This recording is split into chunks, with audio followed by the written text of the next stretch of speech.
Olá, sejam bem-vindos ao Diário do TST. Eu sou o Gustavo Vanck, técnico em segurança do trabalho, auditor interno de SGI e consultor de SGI, Sistemas de Gestão Integrado, Qualidade, Meio Ambiente, Saúde e Segurança do Trabalho. Eu desenvolvo este canal para ajudar vocês que atuam nestas áreas, tanto de qualidade, meio ambiente e saúde e segurança do trabalho, a aplicarem normas, procedimentos, requisitos legais no ambiente, nas atividades que vocês desenvolvem. Hoje eu quero conversar com vocês, refletir com vocês sobre a NR35. Vamos dar uma passada por ela, vamos conversar um pouquinho sobre alguns itens dessa norma tão importante para as atividades realizadas dentro da organização. Vamos lá?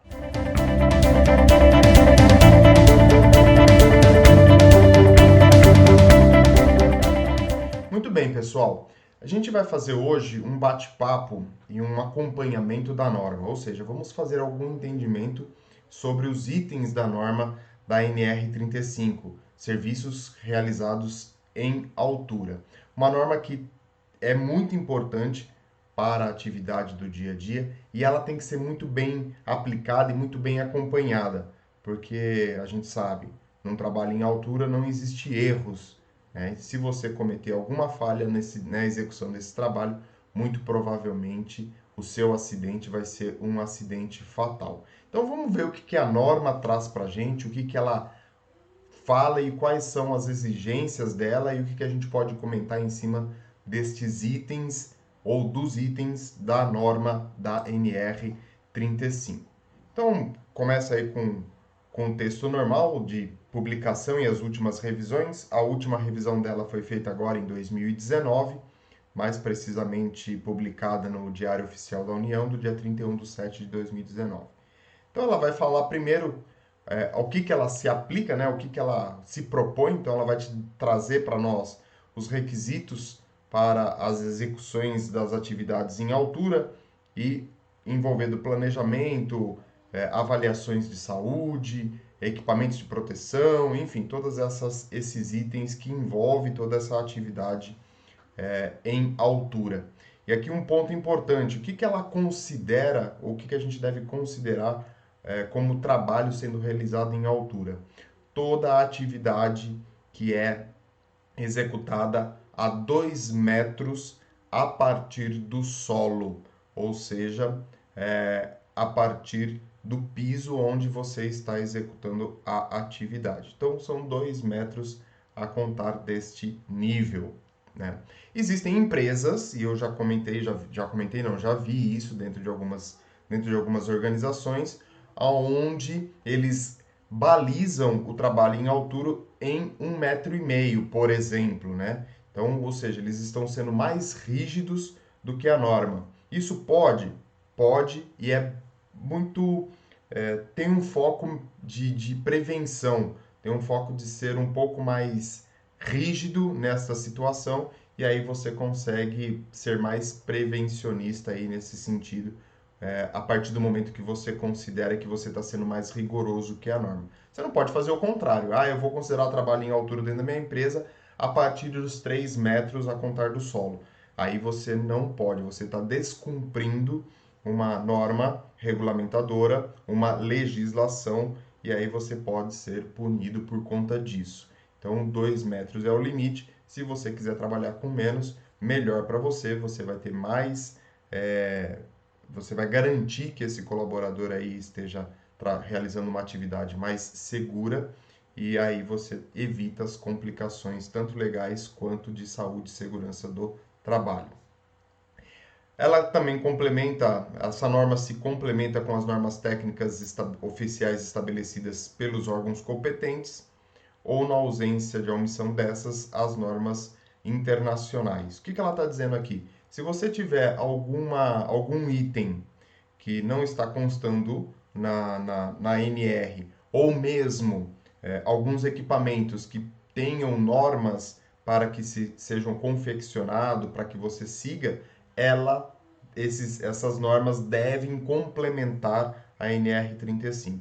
Então você vai ter aí uma NBR para falar de cinto de segurança, você vai ter uma NBR para falar de de talabarte, você vai ter NR para falar dos mosquetões, enfim, você tem NBR para construção de todos os equipamentos utilizados dentro das atividades em altura. Essas NBRs complementam a NR35, então elas estão em conjunto, elas trabalham em conjunto. Se você não tiver uma NBR ou uma norma nacional, você pode utilizar normas internacionais, europeias, americanas, para complementar a NR35.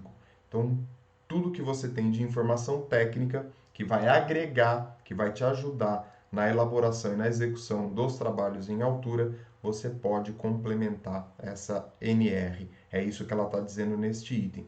E aí, vamos começar com as responsabilidades do empregador.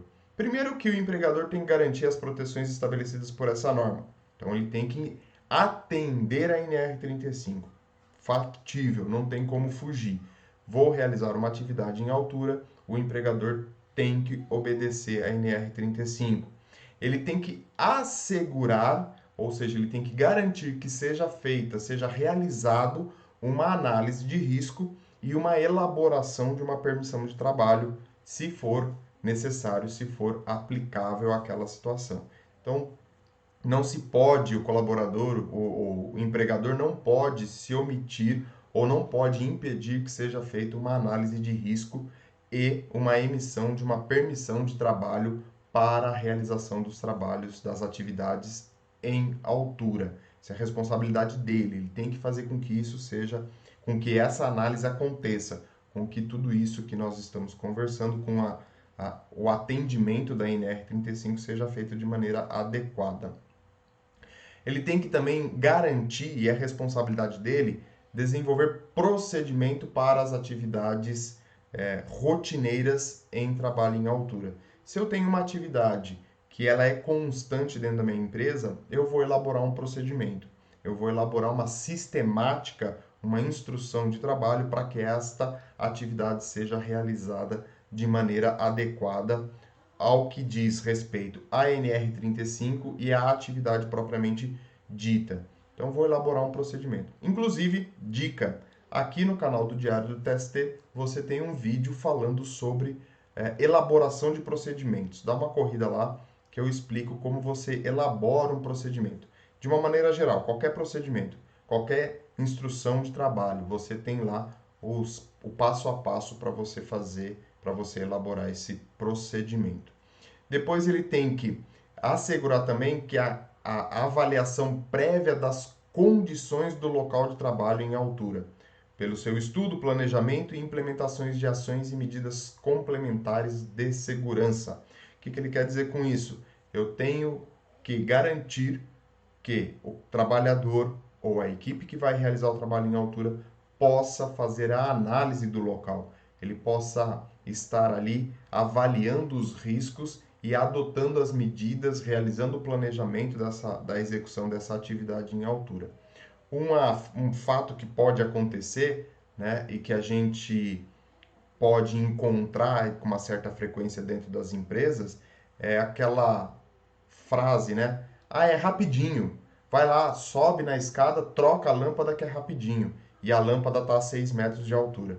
Então, isso não pode acontecer. Normalmente, você tem essas orientações equivocadas para uma necessidade, por uma emergência ou por qualquer motivo que seja.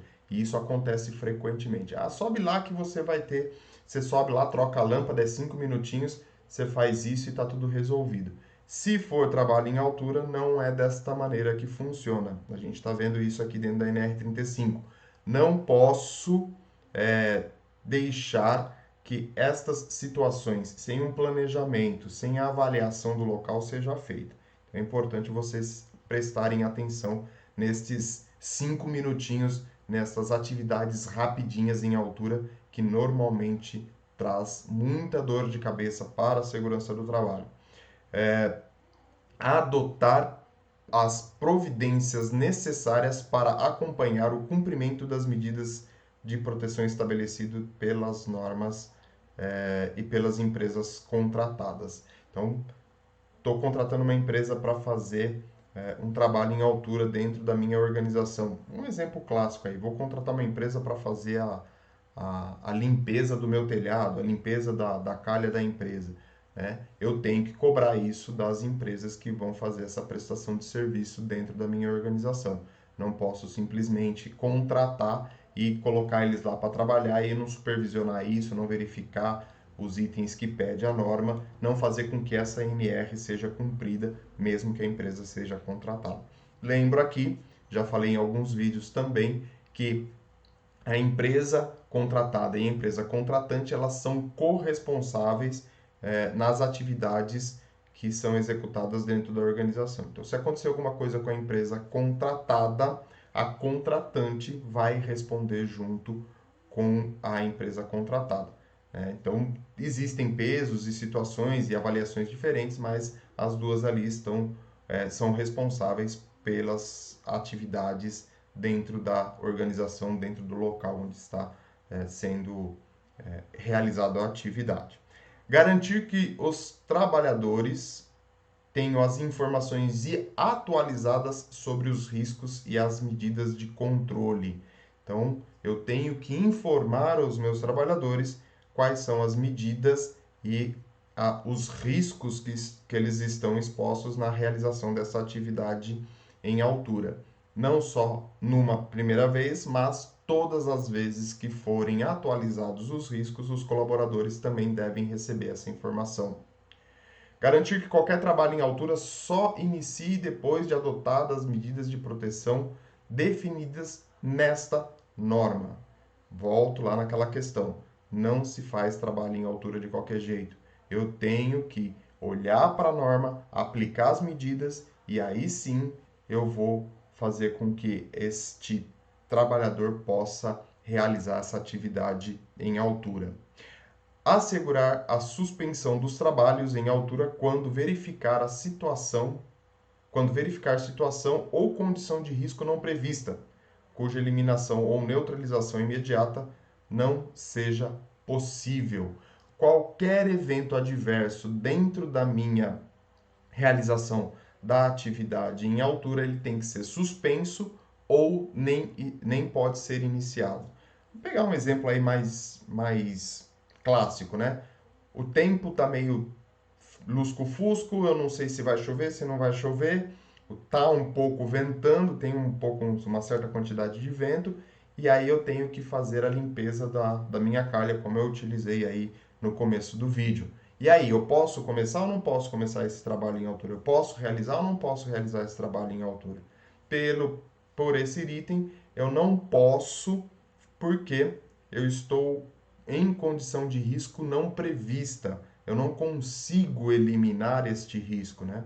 Se vai ter uma chuva, se vai ter uma ventania, isso pode causar uma queda, então eu não vou realizar, ou se eu estiver em curso eu tenho que suspender, né, esta atividade e retomar em um outro momento, em um momento mais adequado. Então é importante olhar para esta situação. Né? Existem ainda, inclusive, em outras NRs, operações em altura, por exemplo, com gruas, que a partir de uma certa velocidade do vento, o trabalho é interrompido devido ao risco que você tem na realização desta atividade. A mesma coisa aqui para a NR35. Você está entendendo que existe um risco que você não consegue eliminar e ele apareceu de uma maneira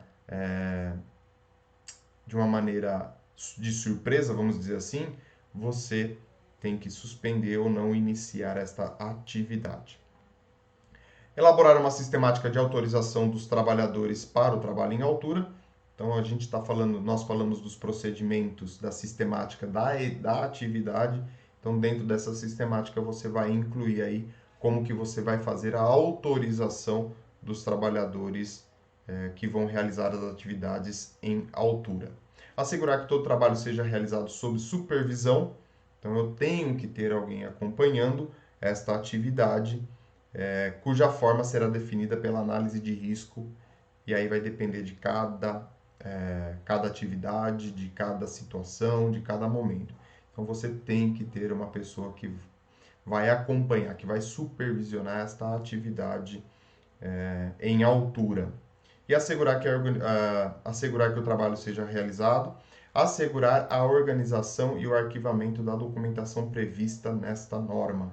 Então, nós vamos ver aqui um pouquinho mais para frente que você tem alguns documentos que você vai preencher, né? Por exemplo, a análise de risco que nós falamos, a permissão de trabalho, isso exige um arquivamento, uma assinatura, enfim, todas essas sistemáticas de controle de documentos e elas devem ser seguidas. Eu não posso simplesmente realizar o trabalho em altura, concluo ele, fecho minha permissão de trabalho, faço a avaliação e assino minha análise preliminar de risco, a minha análise de risco e simplesmente guardo em qualquer lugar. Não, isso tem que ser feito de uma maneira sistemática e de maneira adequada.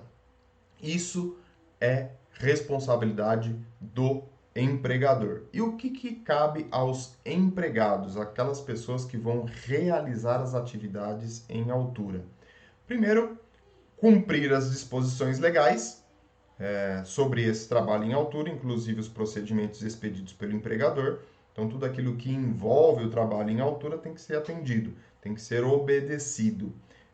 E colaborar com o empregador na implementação das disposições contidas nessa norma. Então, o que é esse colaborar com o empregador? Atender os procedimentos, atender a NR e ainda, se você tem sugestões de melhoria que você possa aplicar nessa atividade em altura, se você está enxergando algo que não está sendo realizado de maneira adequada ou que pode ser mudado para melhorar a atividade em altura, você tem que colaborar com o empregador, ou seja, você não vai simplesmente executar aquilo que está escrito e pronto, acabou. Você vai ajudar a empresa a melhorar a realização dessas atividades em altura.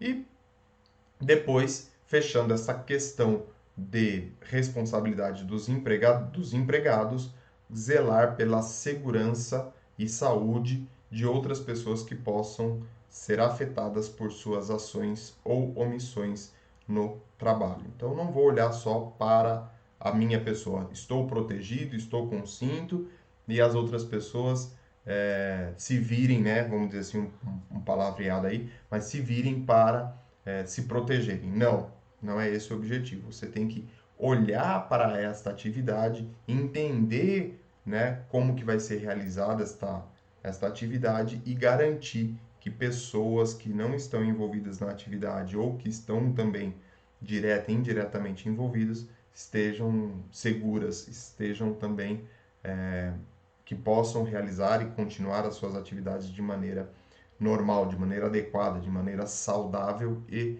segura. Pegando o exemplo da lâmpada, aí você tem que planejar aonde vai ser realizada essa lâmpada, essa troca de lâmpada, qual é a área que eu preciso isolar, será que eu preciso isolar? Enfim, todos esses detalhes e aí nesse momento que você vai zelar pela saúde e segurança de todos ali que estão envolvidos direta e indiretamente na realização desta atividade em altura.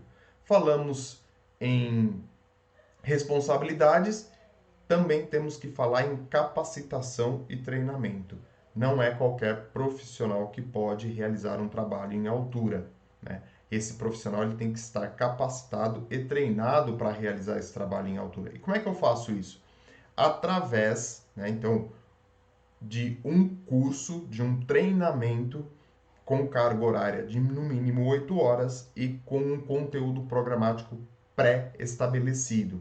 Então, considera-se o trabalhador capacitado para o trabalho em altura aquele que foi submetido, aprovado num treinamento teórico e prático com carga horária mínima de 8 horas, cujo conteúdo programático deve ter no mínimo os itens que a gente vai olhar agora a seguir. Então não adianta simplesmente você chegar e falar assim, vou fazer um trabalho em altura, uma troca da lâmpada que a gente está falando, eu não preciso de treinamento. Não, você precisa de treinamento.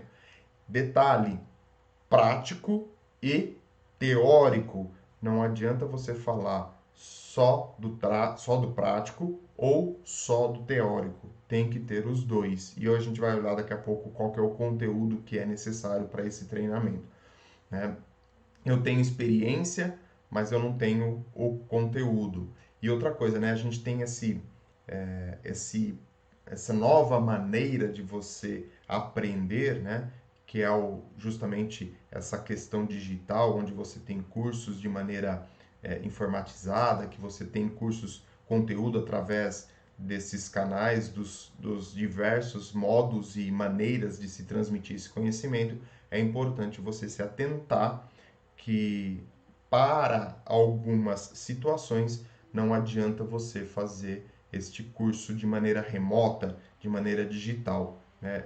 Mesmo porque está muito claro, eu preciso da prática. O EAD para esta situação não vale, né? Então, tá claro, teórico e prático.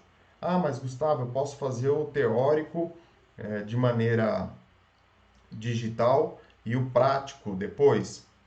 Tem que avaliar, é uma possibilidade, desconheço, mas sempre se atente às seguintes situações. Primeiro, ele vai falar que você tem que ter um conhecimento das normas e regulamentos aplicáveis do trabalho em altura, isso é o conhecimento teórico. Análise de risco e condições impeditivas, riscos potenciais inerentes ao trabalho em altura e medidas de prevenção e controle, sistemas de equipamentos de proteção coletiva, equipamentos de proteção individual para o trabalho em altura, seleção, inspeção, conservação e limitação de uso, acidentes típicos de trabalho em altura, acidentes e condutas em situações de emergência, incluindo noções e técnicas de resgate e de primeiro socorros. Então esse é o conteúdo programático para estas 8 horas de trabalho, de treinamento. Então, é nisso que o curso tem que focar, é isso que você vai aprender. Então, condutas de situação de emergência, quais são os acidentes, o que pode acontecer, para que você possa entender e ficar atento a estas situações, quais são os sistemas e os procedimentos de proteção coletiva, quais são os equipamentos, como que eu analiso esses equipamentos, como é que eu inspeciono esses equipamentos, tudo isso faz parte do treinamento. Então, esse conteúdo tem que estar disponível para você. Feito isso, eu posso fazer este treinamento, ele tem uma validade de 2 anos, ou seja, ele é bienal, e aí a empresa pode determinar na sua renovação qual é a carga horária mínima, com carga horária mínima de 8 horas, qual é o conteúdo que você vai aplicar dentro desse treinamento no momento da reciclagem, no momento da revisão, quando esse primeiro biênio se concluir. Você está fazendo o treinamento pela primeira vez, tem que cumprir aquilo que eu falei para vocês, aquele é o conteúdo programático e não se fala nisso. Estou renovando depois de 2 anos, o que eu vou fazer? A empresa pode dizer qual é o conteúdo programático obedecendo a carga mínima de 8 horas.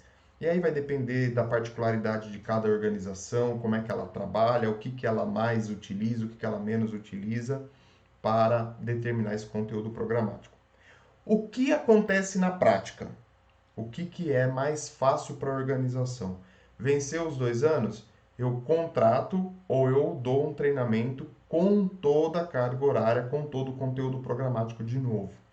Então, na prática é isso que acontece. Você acaba refazendo o curso de maneira integral dentro das 8 horas. Existem vantagens e desvantagens, mas é possível e é o que se normalmente faz para garantir que o colaborador tenha esse conhecimento sempre latente e ele sempre esteja atento às situações. Então, na prática, você acaba passando pelo conteúdo todo, contratando a empresa ou enviando os seus colaboradores para realizar este treinamento em algum campo, em alguma empresa que tem esse know-how.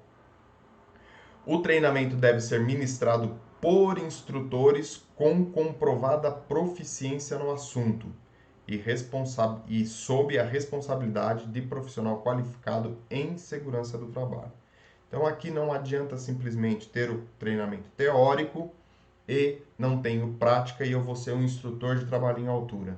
Isso é proficiência comprovada? Não. Você tem que ter esta experiência com trabalho em altura. Você tem que ter vivência nas execuções de trabalho em altura. É isso que é experiência, que é proficiência comprovada. Né? Não adianta você pegar... Você fez curso de instrutor de NR35 e não tem a proficiência, né? É preferível que você faça algumas atividades em altura, ganhe essa proficiência, trabalhe com isso, para depois você se tornar um profissional ou um instrutor de trabalho em altura. E também, muito importante ressaltar aqui, sob a responsabilidade de um profissional qualificado em segurança do trabalho.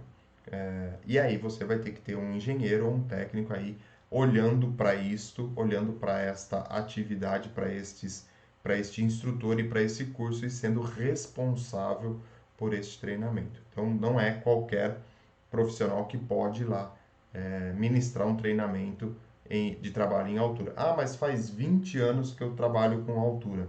Tá bom, legal. Consigo fazer consigo dar instrução. Faz 2 meses que eu concluí um curso de instrutor, eu vou sair ministrando treinamento aí. Vamos, calma lá. Precisamos ter essa experiência, essa proficiência dentro desta área. E depois eu vou olhar para o planejamento, para a organização e execução desta atividade. Todo trabalho em altura deve ser planejado e executado por trabalhador capacitado e autorizado. Como a gente falou, trabalho em altura não se faz de qualquer jeito. Então, quem vai fazer? Quem fez o curso? Quem vai realizar essas atividades? Quem vai planejar? O trabalhador que fez o curso, que está capacitado e autorizado para realizar esse tipo de atividade. Considera-se um trabalho autorizado para trabalho em altura aquele que esteja com a sua saúde avaliada e tendo sido capacitado, considerado apto para a execução desta atividade por anuência formal da empresa.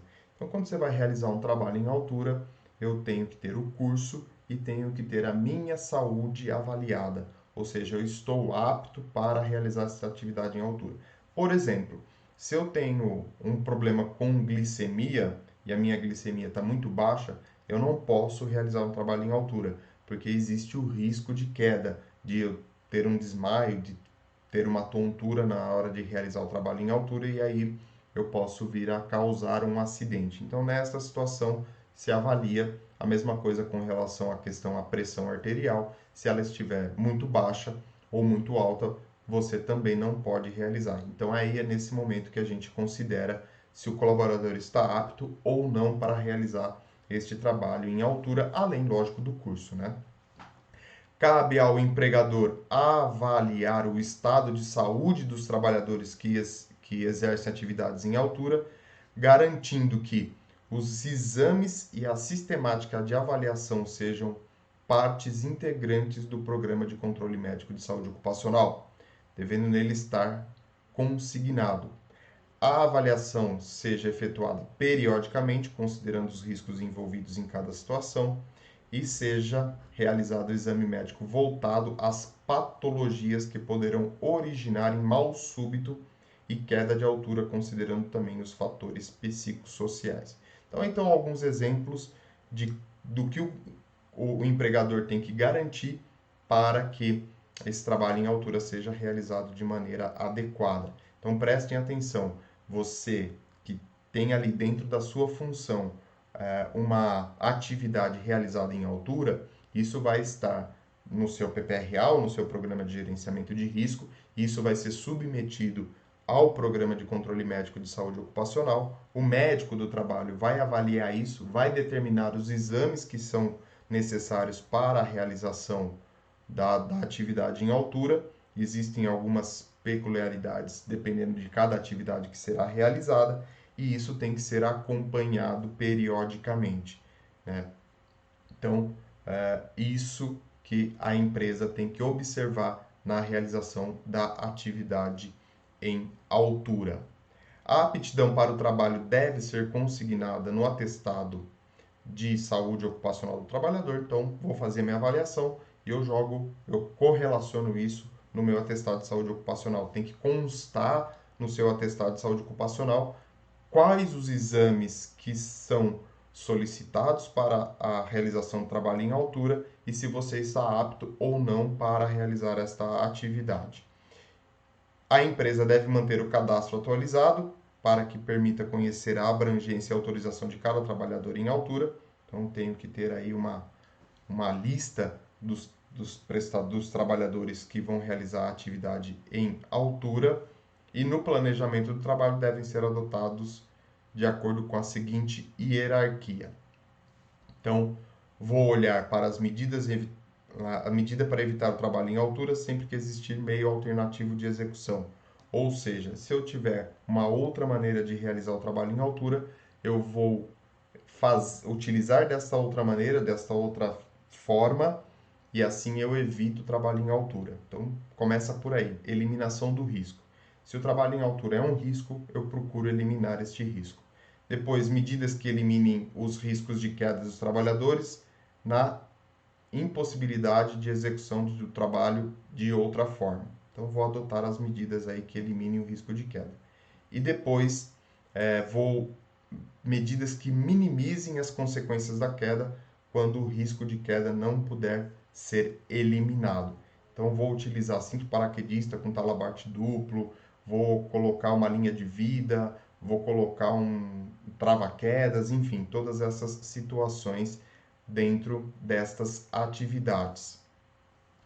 Todo trabalho em altura deve ser realizado sob supervisão, cuja forma será definida pela análise de risco de acordo com as peculiaridades da atividade. Falamos sobre isso também.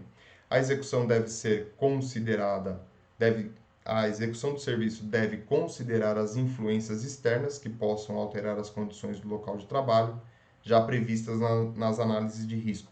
Dei o exemplo das condições climáticas, por exemplo, né? Então temos que analisar, temos que olhar a execução desta atividade de acordo com as influências externas. Todo trabalho em altura deve ser precedido de uma análise de risco, e a análise de risco deve, além dos riscos inerentes ao trabalho em altura, considerar local em que os serviços serão executados e seu entorno, o isolamento e a sinalização no entorno da área, o estabelecimento dos sistemas de ponto de ancoragem e as condições meteorológicas adversas, a seleção, inspeção, forma de utilização e limitação de uso dos sistemas de proteção coletiva e individual, atendendo às normas técnicas vigentes, às orientações dos fabricantes e aos princípios de redução de impacto e os fatores de queda.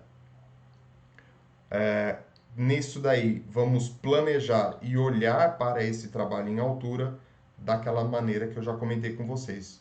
Vou fazer análise de risco. Aonde eu vou realizar o meu trabalho em altura? Como que eu vou realizar esse trabalho em altura? Qual vai ser o isolamento e a sinalização necessária para a realização desse trabalho em altura? Quais são os sistemas e os pontos de ancoragem que eu vou adotar para esse trabalho em altura? Condições meteorológicas, reforçando aquilo que a gente vem conversando, né? Não posso realizar sobre chuva, sobre vento, como é que vai estar essas condições dentro da realização dessa atividade. Toda a preocupação com os sistemas de proteção, com os equipamentos de proteção coletiva e com os equipamentos de proteção individual. E tudo aquilo que envolve, né?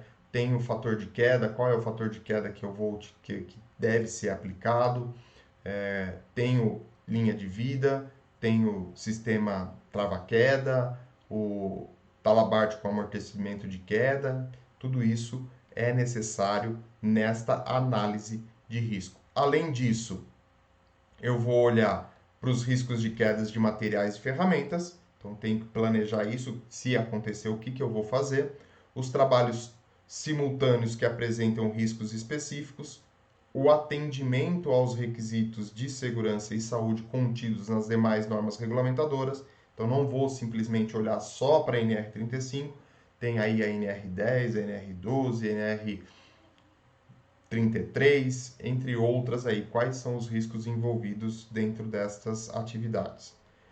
Riscos adicionais, riscos, condições impeditivas, situações de emergência, planejamento de resgate e primeiros socorros de forma a reduzir o tempo de suspensão inerte do trabalhador. Então, tenho que olhar para essa situação de emergência. Como é que eu vou resgatar de maneira mais ágil possível o meu colaborador que sofrer uma queda? Como é que eu vou fazer isso, né? E, por fim, as necessidades dos sistemas de comunicação e forma de supervisão. Aqui são algumas maneiras, para finalizar, formas para as atividades rotineiras de trabalho em altura. A análise de risco, né, pode estar contemplada nos respectivos procedimentos operacionais. Então, o que ele diz aqui para a gente? Que aquelas atividades que são executadas constantemente, eu posso agregar esta análise de risco dentro dentro do meu procedimento operacional. Por quê? Isso você não tem uma mudança constante de riscos e de situações. Então, é uma atividade rotineira que você está ali executando ela de uma maneira constante. Então, você pode colocar isso dentro dentro do seu procedimento operacional. Para as atividades não rotineiras, você vai olhar para cada uma destas atividades, para cada uma das situações que você encontra, visto que não é uma atividade rotineira. Bom, aqui é um pouquinho da NR35, alguns pontos que são importantes, principalmente para o início da NR35, onde a gente comenta sobre as responsabilidades e algumas atividades. Queria comentar isso com vocês, para vocês ficarem atentos sobre essas situações, dar um ponto de vista sobre isso e sempre relembrar que esta NR é muito importante dentro das atividades da organização, assim como todas as outras, né? Mas a NR35, como eu falei, é um ponto onde a gente não tem não está sujeito a falhas, a gente não pode errar nessas atividades. E a gente sabe que corriqueiramente, e aí dentro de uma série de situações, andando pela rua, andando pelas estradas, a gente vê situações de atividades em altura totalmente desplanejadas, totalmente inadequadas para que elas sejam realizadas. Então, sempre foquem, sempre olhem para essas situações e sempre pensem de como você pode ajudar esse colaborador, mesmo que ele fale que ele já executa isso sempre, que ele tem experiência, que ele não vai cair e uma série de outras situações. Relembrem esses itens da norma e principalmente esse começo para que vocês possam atuar de maneira preventiva e assim evitando um acidente e uma complicação maior para a organização e também para a saúde e para a segurança do colaborador. Eu fico por aqui, né? Não se esqueça, se você não é inscrito, se inscreve no canal. Aproveita, comenta, o seu comentário é muito importante. Eu procuro sempre responder todos os comentários, porque assim a gente consegue crescer e desenvolver o nosso conhecimento. E também vou deixar aqui na descrição deste vídeo as redes sociais do Diário do TST, para você poder aproveitar outros conteúdos disponíveis aí nas redes sociais e poder agregar isso dentro da sua carreira e poder melhorar o seu dia a dia de alguma forma. Um grande abraço e lógico, né? A gente se encontra no próximo vídeo.